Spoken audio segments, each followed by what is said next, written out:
નમસ્કાર વાલા વિદ્યાર્થી મિત્રો, સ્વાગત છે તમારું। આજે વાત કરીશું ધોરણ 5માં મિત્રો ઇંગ્લિશ વિષયની તારીખ 10/4/2026ના રોજ જે પરીક્ષા લેવામાં આવનાર છે તેનું મોસ્ટ આઈએમપી સચોટ સોલ્યુશન આજે આ વિડીયોમાં કરીશું। મિત્રો વિડીયોની શરૂઆત કરીએ તેના પહેલાં ખાસ ચેનલમાં નવા હોય તો ચેનલને પણ અવશ્ય સબસ્ક્રાઇબ કરી વિડીયોને લાઇક અને શેર કરવાનું ન ભૂલતા। તો વિદ્યાર્થી મિત્રો આપણે તારીખ 10/4/2026 શુક્રવારના રોજ ધોરણ 5માં અંગ્રેજી વિષયનું જે પેપર લેવામાં આવનાર છે તેનું મોસ્ટ આઈએમપી સચોટ સોલ્યુશન જોઈએ। મિત્રો અહીંયા સૌપ્રથમ પ્રશ્ન 1 આપેલ છે, બંધ બેસતા શબ્દો કોઠામાંથી લખો। તમે અહીંયા જોઈ શકો છો, તમને વર્ગીકરણ કરવા માટે એક હોસ્પિટલ આપેલ છે, પોસ્ટ ઓફિસ અને રેલવે સ્ટેશન આપેલ છે। હવે હોસ્પિટલ, પોસ્ટ ઓફિસ અને રેલવે સ્ટેશનની અંદર આ જે વર્તુળ આપેલ છે તેમાંથી જે શબ્દ લાગુ પડતા હોય તે આપણે શોધીને લખવાના છે। પહેલાં આપણે હોસ્પિટલના લખીએ તો હોસ્પિટલમાં મિત્રો એક ડૉક્ટર હોય છે અને બીજું નર્સ હોય છે, તો આ બંને સ્પેલિંગ આપણે અહીંયા લખવાના છે। બીજું પોસ્ટ ઓફિસ, તો પોસ્ટ ઓફિસની અંદર મિત્રો પોસ્ટ કાર્ડની જરૂર પડે છે અને પોસ્ટ બોક્સ હોય છે, આ બંને સ્પેલિંગો આપણે અહીંયા લખીશું। તેવી રીતે અહીંયા રેલવે સ્ટેશન છે તો રેલવે સ્ટેશનમાં ટ્રેન આવે છે અને પેસેન્જર પણ હોય છે, તો આપણે ટ્રેન અને પેસેન્જર અહીંયા લખીશું। આટલું કરશો એટલે મિત્રો તમને અહીંયા 6 ગુણ મળવાપાત્ર થઈ જશે। પ્રશ્ન મિત્રો 2 છે, આપેલા ફકરાના આધારે કૌંસમાંથી વિકલ્પો શોધીને ખાલીજગ્યા પૂર્ણ કરવાની છે। તમે અહીંયા જોઈ શકો છો, પ્રશ્ન 1 આપેલ છે કે ખાલીજગ્યા ઇઝ અ ફાર્મર। અહીંયા મિત્રો વોટ કે વુ લખીશું, તો ફાર્મર કોણ છે, તો અહીંયા પહેલું છે કે Karshanbhai is a farmer, Karshanbhai farmer છે, તો આપણે કોના વડે પ્રશ્ન પૂછી શકાય કે ફાર્મર ખેડૂત કોણ છે, બરાબર। વોટ એટલે શું, ખેડૂત શું છે એવો પ્રશ્ન ના પૂછાય, પણ હુ વડે પ્રશ્ન પૂછી શકાય, તો હુ ઇઝ અ ફાર્મર, ખેડૂત કોણ છે, બરાબર, તો ખેડૂત કરશનભાઈ છે। તો આ રીતે આપણે WH પ્રકારના પ્રશ્ન હુ વડે પૂછીશું। બીજું, ખાલીજગ્યા ડઝ કરશનભાઈ લાઈવ, તો અહીંયા આપણે લખીશું કે વેર, બરાબર, વેન કે વેર, વેર એટલે ક્યારે, તો વેર ડઝ કરશનભાઈ લાઈવ। ત્રીજું, ખાલીજગ્યા does Karshanbhai get up, Karshanbhai કેટલા વાગે ઉઠે છે, તો when does Karshanbhai get up. 4, ખાલીજગ્યા કાઉસ કરશનભાઈ હેઝ, વોટ કે હાઉ મની, તો કેટલા કેટલી માટે પ્રશ્ન પૂછાય, તો બરાબર ગાય કેટલી છે કરશનભાઈ પાસે, તો અહીંયા આપણે લખીશું હેઝ 2, બરાબર, 2 હોય તો હાઉ મની વડે પ્રશ્ન પૂછવો પડે, તો અહીંયા આપણે લખીશું how many cows Karshanbhai has. 5, ખાલીજગ્યા is there in the farmer, બરાબર, તો અહીંયા મિત્રો વોટ વડે પ્રશ્ન પૂછી શકાય કે ભાઈ there is a mango tree in the farmer, બરાબર, ખેતરની અંદર શું છે, તો ભાઈ કેરીઓના ઝાડ છે, કેરીઓનું વૃક્ષ છે, તો વોટ શું વડે કે ખેતરમાં શું છે, બરાબર, તો ખેતરમાં mango tree, there is a mango tree, એટલે આપણે વોટ વડે પ્રશ્ન પૂછી શકાય। 6, ખાલીજગ્યા વર્ક્સ વેરી હાર્ડ, વેર કે હુ, તો હુ આવશે, હુ વર્ક્સ વેરી હાર્ડ, બરાબર, ખેડૂતનું વર્ક કેવું હોય છે, હાર્ડ હોય છે, કામ વધારે હોય છે। પ્રશ્ન 3, કૌંસમાં આપેલા શબ્દનો ઉપયોગ કરી સંવાદ પૂર્ણ કરવાનો છે।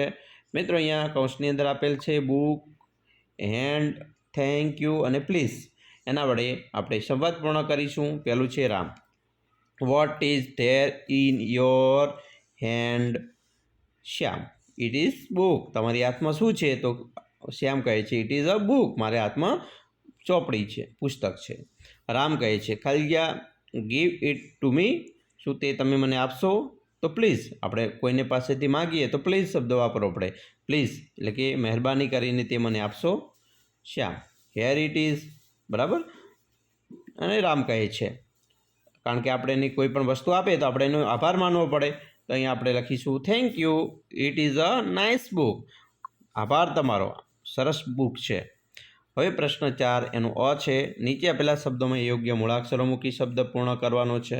મિત્રો અહીંયા પેન્સિલ માટે તમને આપેલું છે પી ખાલીજગ્યા એન સી ખાલી જગ્યા એલ, તો અહીંયા આપણે ખૂટતા શબ્દ મૂકીએ તો PENC, પછી આઈ છે, આઈ મૂકવો પડે એલ, એટલે અહીંયા પેન્સિલ શબ્દ થઈ ગયો। તેવી રીતે મિત્રો આપેલું છે બી ખાલીજગ્યા ડબલ એલ, તો અહીંયા ઓ મૂકીશું તો બોલ થઈ ગયો। ત્રીજું છે TA ખાલી જગ્યા એલ ખાલી જગ્યા, તો અહીંયા મિત્રો ટેઇલ લખવું હોય ટેઇલ એટલે પૂંછડી TAILE. તો આ રીતે આપણે ખૂટતા મૂળાક્ષરો મૂક્યા. હવે પ્રશ્ન 4નો બી છે આપેલા શબ્દોની એક જગ્યા જોડ બનાવો. તો મિત્રો કાર, તો ડ્રાઈવ, કારને ડ્રાઈવ કરવી પડે. બોલ પ્લે એટલે બોલ વડે રમવાનું હોય. ડસ્ટર ક્લીન, ડસ્ટર વડે સફાઈ થાય એટલે ક્લીન થાય. પ્રશ્ન 5, આપેલા પ્રશ્નોના પૂરા વાક્યમાં જવાબ આપો. પહેલું છે વોટ ઇઝ યોર નેમ, તમારું નામ શું છે? તો મિત્રો વોટની જગ્યાએ અહીંયા તમારું નામ લખવાનું. તો આપણે અહીંયા લખી શકીએ સ્નેહા ઇઝ માય નેમ. તો અહીંયા આપણે લખીશું મારું નામ સ્નેહા છે. તો આ રીતે આપણે લખી શકાય. વોટની જગ્યાએ ઉપયોગ કરવાનો તમારું નામનું.